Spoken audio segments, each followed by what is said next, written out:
Praise the Lord. Greetings to you all. The sweetest name of our Lord and Savior Jesus Christ. It's a great privilege to share the word of God.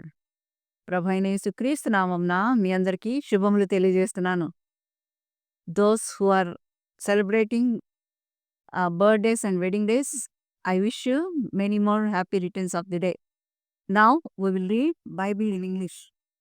The Gospel according to St. Luke, 19th chapter, 10th verse. For the Son of Man has come to seek and to save that which was lost. Amen. Amen. Now I am reading in Telugu. లూకా రాసినటువంటి సువార్త 19వ అధ్యాయము 10వ వచనాన్ని చదువుతున్నాను, దయచేసి ఆలకిస్తాం. నశించిన దాన్ని వెదికి రక్షించుటకు మనిషి కుమారుడు వచ్చెనని అతనితో చెప్పెను. ఆమేన్. ప్రార్థించుకుందాం. సర్వశక్తి కృపా కనికరగల మా ప్రియ పరలోకపు తండ్రి, నీ ఘనమైన అమూల్యమైన పరిశుద్ధమైన నామంకు వందనములు స్తోత్రం చెల్లిస్తున్నాం. మా యొక్క బ్రతుకులో, మా యొక్క జీవితంలో ఒక నూతన దినాన్ని మీరు మాకు దయచేసి నాయన నిన్ను స్తుతించే కృపను అనుగ్రహింపచేసినందుకై నీకు స్తోత్రం చెల్లిస్తున్నాం. ప్రభా, నీ యొక్క వాక్యమును మేము ధ్యానించుకొనిచుండగా నాయన నీ పరలోక జ్ఞానంతో మా యొక్క నాయన తండ్రి హృదయంలో మీరు నింపమని నాయన తండ్రి నీ యొక్క వాక్యము బయలు వెళ్ళిచుండగా మాలో ఆదరణ, నెమ్మది, స్వస్థత, విడుదల దయచేయమని యేసయ్య అత్యున్నతమైన నామమున అడుగుచున్నాం తండ్రి. ఆమేన్. ఇక్కడ మనము గమనించినట్లయితే ప్రభు అయినటువంటి యేసుక్రీస్తు వారు భూలోకమునకు వచ్చినట్టు మనం చూస్తున్నాం. Now we are in Christmas season.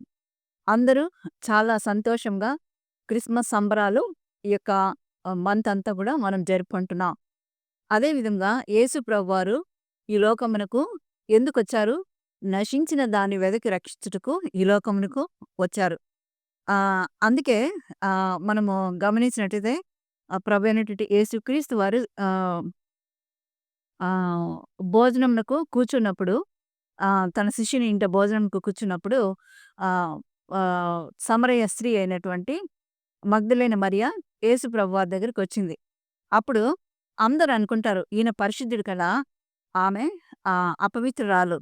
ఆమె ఏ విధంగా ప్రభు యొక్క పాదములను కడిగి ఆయన తాకి ముద్దు పెట్టుకొని కన్నీళ్లతో తన యొక్క పాదములు కడిగి తల వెంట్రుకలతో తుడుస్తుందని వారి మనసులో అనుకున్నప్పుడు ప్రభు అయినటువంటి యేసుక్రీస్తు వారు నశించిన దాన్ని వెదకి రక్షించుటకే దైవకుమారుడు ఈ లోకమునకు వచ్చాడని ఆయన ఆన్సర్ ఇస్తాడు. అనగా ఒకానొకప్పుడు మనము సృష్టి ఆరంభంలో చూసుకున్నట్లయితే సర్వ సృష్టిని ఏలడానికి ఆదాంని ప్రభు అయినటువంటి యెహోవా చేసినప్పుడు, ఆ యొక్క ఆదాంని క్రియేట్ చేసినప్పుడు ఆయన దేవుని స్వరూపమందు దేవుని పోలిక చెప్పున చేశాడని మనము ఆదికాండము జెనసిస్ చాప్టర్ 1 27th verse మనం చూస్తున్నాం. అయితే ఆయనకు సరి అయిన సాటి హవ్వను అనుగ్రహింపచేశాడు.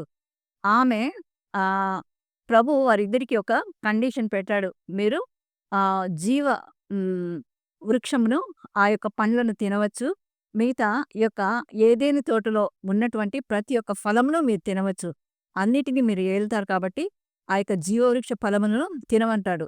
అయితే ఇంకొక వృక్షము మంచి చెడ్డలో తెలియజేయ వృక్షాన్ని మాత్రం మీరు తినకూడదు అన్నప్పుడు హవ్వ ఆదాము పండుకున్నటువంటి సమయంలో పాము మాటలు విని ఆమె ఒక ఫ్రూట్ తెచ్చి ఆదాము పడుకొనుండగా నిద్ర లేపి ఆయనకి ఇస్తుంది. మనందరికీ తెలిసినటువంటి విషయమే. అయితే ఇక్కడ ఒక విషయాన్ని మనం జ్ఞాపకం చేసుకోవాలి. హవ్వ పాము చెప్పినటువంటి అబద్ధపు మాటలను విని ఆ యొక్క ఫ్రూట్ తిని ఆదాముకి ఇచ్చేస్తుంది. ఆదాము ఆమెను క్వశ్చన్ చేయడు, ఎందుకు ఈ ఫ్రూట్ నువ్వు నాకు తెచ్చి ఇస్తున్నావు, ఎందుకు ఈ యొక్క ఫ్రూట్ నువ్వు తిన్నావు, నాకు వద్దు అని ఒక్క మాట కూడా చెప్పడు. మేబీ ఒకవేళ అతను అనుకుంటాడేమో, దేవుడు సృష్టించిన కొంతకాలం ఆదాము ఒంటరిగా ఉన్నప్పుడు అతనికి సరి అయిన సాటి కావాలని దేవుడు అనుకుంటాడు. ఆ టైంలో ఆ యొక్క సరి అయినటువంటి సాటిని ప్రభు ఆదాము ఎముకల నుంచి తీసి ఆమెను హవ్వగా చేస్తాడు. ఒకవేళ ఆ ఫ్రూట్ ఆదాము తినకపోతే ఆమె నుంచి డిపార్ట్ అవ్వాల్సి వస్తుందని మేబీ భయపడి ఉండవచ్చు. కాబట్టి ఆమె ఇచ్చిన వెంటనే క్వశ్చన్ చేయకుండా ఆయన ఆ ఫ్రూట్ తినేస్తాడు. అప్పుడు దాని యొక్క అర్థం ఏమంటే, హవ్వ నుంచి ఆయన వేరుపరచడానికి ఎంత మాత్రము ఇష్టపడడు.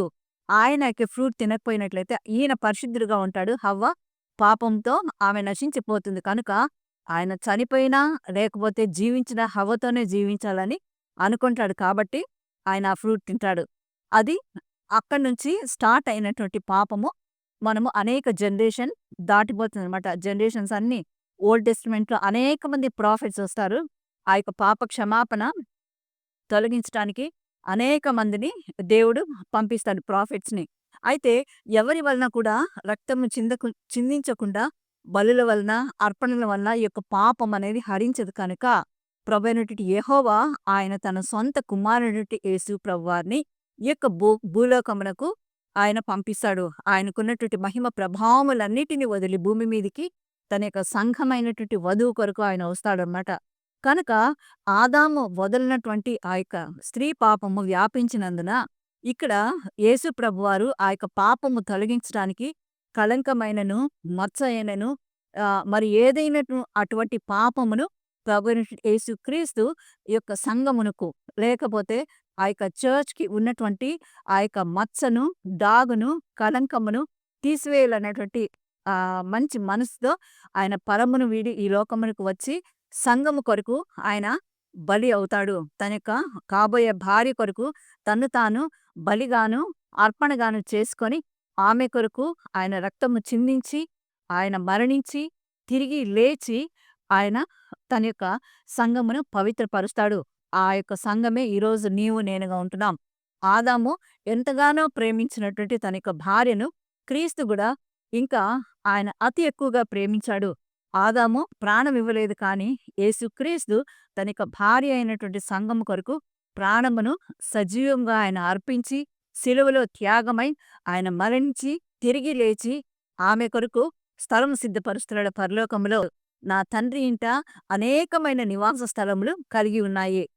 ఆ స్థలంలో నీవు నేను ఉండాలని దేవుడు కోరుచున్నాడు. ఇంకొక క్వశ్చన్ మనకు రావచ్చు. ఇంతమంది ఒక స్త్రీగా ఏ విధంగా నిర్మించగలడు ప్రభు అంటే, ఒక్కొక్క పార్ట్ మన ఒక బాడీలో ఉన్న విధంగా ఇప్పుడు మన యొక్క పార్ట్ ఆఫ్ ద బాడీలో చాలా ఉన్నాయి. ఆ విధంగా మనమందరూ కూడా ఒక్కొక్క పార్ట్‌గా నియమింపబడి ఒక్క స్త్రీగా దేవుడి యొక్క సంగమును చేసి ఆమెతో కలకాలము పరలోకంలో ఆనందంగా జీవించాలని దేవుడు కోరి నిన్ను నన్ను ఆయన ఎన్నుకొని మన కొరకు తన యొక్క ప్రాణంను అర్పించాడు. ఆ యొక్క ప్రేమను ఆయన పరిపూర్ణము చేయడానికి భూమి మీదకు ఈ ఈ యొక్క 2000 సంవత్సరముల క్రితం వచ్చాడు కనుక ఆ యొక్క జన్మదినంని మనము క్రిస్మస్‌గా ఈ యొక్క వేడుకలు జరుపుకొంచున్నాం. ఈ సంవత్సరం మన యొక్క బ్రతుకులో, మన యొక్క జీవితంలో రాబోయే ఈ యొక్క 2025 క్రిస్మస్‌ని ఎంతో సంతోషంగాను, మనం ప్రభువును మహిమపరిచే క్రిస్మస్‌గా, ఆయనను సంతోషపెట్టే క్రిస్మస్‌గా జరుపుకోవాలని పరిశుద్ధాత్మ దేవుడు మనల్ని కోరుచున్నాడు. అటువంటి మంచి ఆత్మీయ జీవితంలో దేవుడు మనల్ని ముందుకు నడిపించును గాక. Amen. God bless you all. Thank you.